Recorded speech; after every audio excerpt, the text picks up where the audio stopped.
Cara Yahudi menghibur diri dari dosa. Pertanyaan. Mohon dijelaskan apa makna ayat dalam surat Al-Baqarah ayat ke-80, yang artinya, kaum Yahudi berkata, kami sekali-sekali tidak akan disentuh oleh api neraka, kecuali selama beberapa hari saja. Apa maksudnya beberapa hari saja?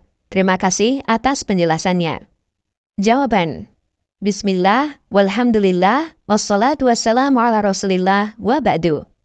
Ayat di atas adalah bantahan Allah Azza wa Jalla kepada kaum Yahudi atas keyakinan mereka yang isinya menghibur diri untuk tetap nyaman dalam kekafiran. Padahal mereka tahu bahwa Muhammad SAW adalah Rasul dan Nabi terakhir. Ciri-ciri beliau telah dijelaskan gamblang di kitab Taurat.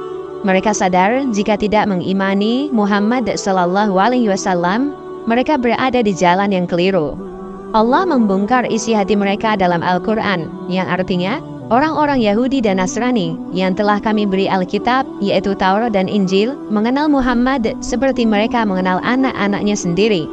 Dan sesungguhnya, sebagian di antara mereka menyembunyikan kebenaran, padahal mereka mengetahui. Quran Surat Al-Baqarah ayat 146. Menurut mereka, orang-orang yang beragama Yahudi akan diadab di neraka dalam waktu tertentu.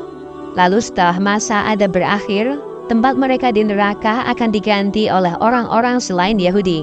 Kemudian Allah membantah keyakinan sesat ini melalui firman-Nya yang artinya, kaum Yahudi berkata, kami sekali-kali tidak akan disentuh oleh api neraka, kecuali selama beberapa hari saja. Jawablah, sudahkah kamu menerima janji dari Allah sehingga Allah tidak akan memungkiri janjinya? Ataukah kamu hanya mengatakan terhadap Allah apa yang tidak kamu ketahui? Bukan demikian. Yang benar, barang siapa berbuat dosa dan ia telah diliputi oleh dosanya, mereka itulah penghuni neraka, mereka kekal di dalamnya. Quran Surat Al-Baqarah ayat 80 dan 81. Kata mereka, beberapa hari saja, maksudnya hanya 40 hari di neraka. Orang-orang Yahudi, terang Ibnu Jarir, berkata, Allah akan memasukkan kami ke dalam neraka selama 40 hari saja. Sampai jika seluruh dosa kami dimakan oleh api, akan ada yang berseru, keluarkan dari neraka setiap anak keturunan Bani Israel yang sudah disunat. Oleh karena sebab inilah, kami diperintahkan untuk bersunat. Kaum Yahudi berkata, tak ada seorang pun di antara kami yang berada di neraka, melainkan akan dikeluarkan. Tafsir At-Tabari. Demikian cara mereka menghibur diri dari dosa, menaruh harapan yang tinggi, tanpa diimbangi usaha, dalam hal ini beriman. Dan tak ada perasaan takut kepada murka Allah. Jika perasaan seperti itu ada pada diri seseorang, maka tinggal menunggu waktu untuk binasa dan mendapat kemurkaan Allah. Berbuat dosa, merasa aman dari murka Allah. Orang yang demikian sikapnya akan sulit menyadari dosa dan bertaubat. Kita berlindung kepada Allah dari sikap seperti itu. Syekh Abdurrahman bin Nasir As-Sa'di rahimahullah memberikan keterangan menarik saat menafsirkan ayat tentang kaum Yahudi di atas. Dengan anggapan orang-orang Yahudi yang seperti itu, mereka telah mengumpulkan antara dosa dan merasa aman dari adab Allah. Tafsir As-Sa'di. Adapun sikap orang-orang beriman, bertolak belakang dengan sikap orang-orang Yahudi di atas. Mereka mengumpulkan antara ikhtiar, berupa iman dan amal soleh, dan rasa takut kepada murka Allah. Lihatlah Nabi Ibrahim saat beliau takut anak keturunannya melakukan kesyirikan, lantas membimbing beliau untuk berdoa, yang artinya, dan ingatlah ketika Ibrahim berkata, ya Tuhanku, jadikanlah negeri ini, Mekah, negeri yang aman, dan jauhkanlah aku beserta anak cucuku daripada menyembah berhala-berhala. Quran Surat Ibrahim ayat 35. Dalam Surat Az-Zumar, Allah Azza wa Jalla menceritakan sifat penghuni surga, yang artinya, apakah kamu, hai orang musyrik yang lebih beruntung, ataukah orang yang beribadah di waktu-waktu malam dengan bersujud dan berdiri?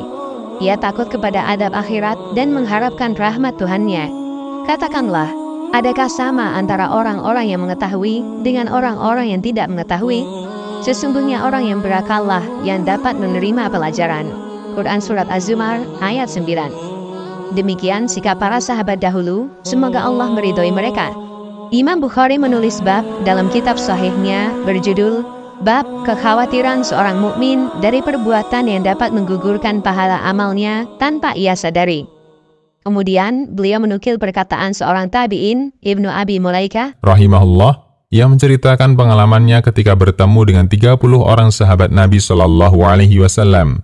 Beliau mengatakan, saya telah bertemu dengan 30 sahabat Nabi Shallallahu Alaihi Wasallam. Mereka semua khawatir dirinya terjangkiti penyakit nifak. Tak ada seorang pun di antara mereka yang sampai mengatakan bahwa imannya seperti iman Jibril atau Mikail. Dua kubu yang masing-masing memiliki sikap yang sangat kontras antara satu sama lain. Satu kubu neraka, satu kubu surga. Tinggal kepada siapa kita meniru. Nabi Shallallahu Alaihi Wasallam telah mengingatkan, barang siapa yang menyerupai suatu kaum, maka ia termasuk dalam golongannya. Hadis riwayat Abu Daud dinilai hasan sahih oleh Syekh Al-Albani. Demikian, wallahu a'lam bishawab.